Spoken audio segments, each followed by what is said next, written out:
नवीन नवीन नवीन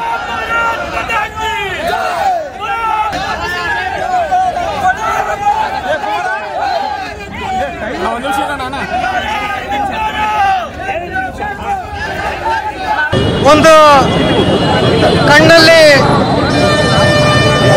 ಎಣ್ಣೆ, ಒಂದು ಕಣ್ಣಲ್ಲಿ ಮಣ್ಣು ಹಾಕುವಂತ ಸರ್ಕಾರ ಯಾವುದಾದ್ರೂ ಇದ್ರೆ ಅದು ಇವತ್ತಿನ ಕಾಂಗ್ರೆಸ್ ಸರ್ಕಾರ. ತಮಗೆಲ್ರಿಗೂ ಗೊತ್ತಿರಲಿ, ಇವತ್ತು ಮತ್ತೊಮ್ಮೆ ಸಾಬೀತು ಮಾಡಿರುವಂತ ಹಲಾಲ್ ಸರ್ಕಾರ ಮುಸಲ್ಮಾನರಿಗೆ 4% ರಿಸರ್ವೇಶನ್ ಅನ್ನ ಸರ್ಕಾರಿ ಗುತ್ತಿಗೆಯಲ್ಲಿ ಕೊಡುವಂತ ಮುಖಾಂತರ, ಮತ್ತೆ ನಾನು ಮುಸ್ಲಿಂ ವ್ಯಕ್ತಿ ಅನ್ನೋ ರೀತಿಯಲ್ಲಿ ಸಿದ್ದರಾಮಯ್ಯನವರು ಇವತ್ತು ಈ ಕಾನೂನನ್ನ, ಈ ಬಿಲ್ ಅನ್ನ ಸಂವಿಧಾನದಲ್ಲಿ ಪಾಸ್ ಮಾಡಿದ್ದಾರೆ. ಸಂವಿಧಾನದ ವಿರುದ್ಧವಾಗಿರುವಂತ ನಿರ್ಣಯ ಇದು. ಪ್ರಜಾಪ್ರಭುತ್ವದ ಕಗ್ಗೊಲೆ ಮಾಡುವಂತ ಸರ್ಕಾರ ಯಾವ್ದಾದ್ರು ಇದ್ರೆ ಅದು ಸಿದ್ದರಾಮಯ್ಯನವರ ಸರ್ಕಾರ. ಹಾಗೆ ಈ ಮುಸಲ್ಮಾನರಿಗೆ 4% ಕೊಡುವಂತದ್ದನ್ನ ಭಾರತೀಯ ಜನತಾ ಪಾರ್ಟಿ ಇವತ್ತು ಬಳ್ಳಾರಿ ಜಿಲ್ಲಾ ಘಟಕದ ವತಿಯಿಂದ ಎಲ್ಲ ನಮ್ಮ ಕಾರ್ಯಕರ್ತರು, ಹಿತೈಷಿಗಳು ಬಂದು ವಿರೋಧಿಸಿದ್ದಾರೆ, ವಿರೋಧಿಸ್ತೀವಿ ಕೂಡ. ಈ ಸರ್ಕಾರ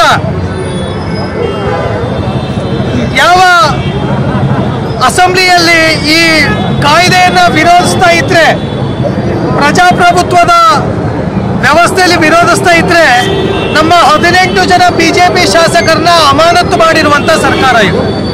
ಅದಕ್ಕೆ ಇವತ್ತಿನ ಪ್ರತಿಭಟನೆ ನಡೀತಾ ಇದೆ ಇವತ್ತು. ಹಾಗಾಗಿ ಒಮ್ಮೆ ನೀವು ಒಂದ್ಸರಿ ನೋಡಿ, ದಿನನಿತ್ಯದ ಬಳಕೆಗಾಗುವಂಥದ್ದು ಕೂಡ ಬೆಲೆ ಏರಿಕೆ ಮಾಡಿದ್ದಾರೆ. ಇವತ್ತು ಕರೆಂಟ್ ಬಿಲ್ 33 ಪೈಸೆಯನ್ನ ಜಾಸ್ತಿ ಮಾಡಿದ್ದಾರೆ. ಹಾಲಿನ ದರ 5 ರೂಪಾಯಿ ಜಾಸ್ತಿ ಮಾಡಿದ್ದಾರೆ.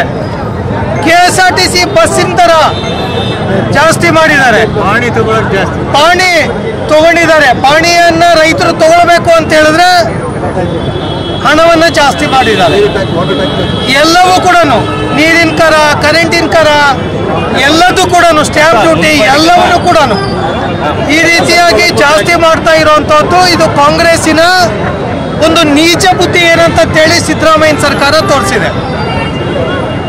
ನಾನೊಂದು ಈ ಸರ್ಕಾರಕ್ಕೆ ಎಚ್ಚರಿಕೆಯನ್ನು ಕೊಡ್ತೇವೆ. ಬಳ್ಳಾರಿಯ ಭಾರತೀಯ ಜನತಾ ಪಾರ್ಟಿಯ ಜನರ ಪರವಾಗಿ ನಾವು ಎಚ್ಚರಿಕೆಯನ್ನು ಕೊಡ್ತೇವೆ. ನೀವು ತಕ್ಷಣ ಈ ಮುಸ್ಲಿಮ್ಸ್ಗಾಗಿ, ಅಲ್ಪಸಂಖ್ಯಾತರು ಅಂತ ಹೇಳಿದ್ರೆ ಬರೀ ಇವರು ಟೋಪಿ ಇಟ್ಕೊಂಡು ಹೋಗುವಂತ ಮುಸಲ್ಮಾನರು ಒಂದೇ ಆಗಿದ್ದಾರೆ. ಇದನ್ನ ನಾವು ವಿರೋಧಿಸ್ತೇವೆ. ಧರ್ಮಾಧಾರಿತ ಮೀಸಲಾತಿಯನ್ನ ಈ ರೀತಿಯಾಗಿ ಗುತ್ತಿಗೆಯಲ್ಲಿ ಕೊಡುವಂತದ್ದು ಒಳ್ಳೇದಲ್ಲ. ಇದು ಮುಂದೊಂದು ದಿನ ಈ ದೇಶಕ್ಕೂ ಅಪಾಯ ಅನ್ನುವಂಥದ್ದನ್ನ ಮರಿಬಾರ್ದು. ಹಾಗಾಗಿ ವೋಟ್ ಬ್ಯಾಂಕ್ ಅನ್ನ ಓಲೈಕೆ ಮಾಡೋದಕ್ಕೆ ಕಾಂಗ್ರೆಸ್ ಸರ್ಕಾರ ಇಂಥ ಕಂತ್ರಿ ನೀಚ ಬುದ್ಧಿಗೆ ಕೆಲಸವನ್ನ ಕೈ ಹಾಕಿದೆ. ಅದಕ್ಕೆ ಇವತ್ತು ರಸ್ತೆಗೆ ಬಂದಿದ್ದಾರೆ ಭಾರತೀಯ ಜನತಾ ಪಾರ್ಟಿಯ ಕಾರ್ಯಕರ್ತರೆಲ್ಲರೂ ಕೂಡ. ಹಾಗಾಗಿ ತಮಗೆಲ್ರಿಗೂ ಇವತ್ತಿನ ಎಚ್ಚರಿಕೆ, ಸಿದ್ದರಾಮಯ್ಯನವರಿಗೆ ನಾವೆಲ್ಲರೂ ಕೂಡ ಈ ಎಚ್ಚರಿಕೆ ಗಂಟೆ ಇದು. ತಕ್ಷಣ ಬಿಜೆಪಿಯ ಶಾಸಕರ ಮೇಲೆ ಏನು ಅಮಾನತನ್ನ, 6 ತಿಂಗಳ ಅಮಾನತು ಮಾಡಿದ್ರಿ, ಅದು ಹಿಂಪಡಿಬೇಕು ಕಾದರ್ ಸ್ಪೀಕರ್ ಅವರು. ಎರಡನೇದು, SC ST ಅನುದಾನವನ್ನ ಏನು ದುರ್ಬಳಕೆ ಮಾಡಿದಿರಿ, ಬಜೆಟ್ ಅಲ್ಲಿ ಏನೂ ಕೊಟ್ಟಿಲ್ಲ, ಹಿಂದುಳಿದ ವರ್ಗಕ್ಕೇನು ಕೊಟ್ಟಿಲ್ಲ, ಅದನ್ನ ಬೇರೆ ರೀತಿಯಲ್ಲಿ ದುರುಪಯೋಗ ಮಾಡಿ ಭ್ರಷ್ಟಾಚಾರದಲ್ಲಿ ಮುಳುಗಿರುವಂತ ಈ ಕಾಂಗ್ರೆಸ್ ಸರ್ಕಾರವನ್ನ ಕಿತ್ತೋಗಬೇಕು ಅಂತ ಹೇಳಿ ತಮ್ಮ ಮೂಲಕ ನಾನು ಆಗ್ರಹವನ್ನು ವ್ಯಕ್ತಪಡಿಸ್ತೇನೆ. ಬಳ್ಳಾರಿಯ ನಿರಂತರ ಸುದ್ದಿಗಾಗಿ ಬಳ್ಳಾರಿ ಬೆಳಗಾಯಿತು ಚಾನೆಲ್ನ ಸಬ್ಸ್ಕ್ರೈಬ್ ಮಾಡಿ ಹಾಗೂ ಬೆಲ್ ಐಕಾನ್ ಒತ್ತಿ.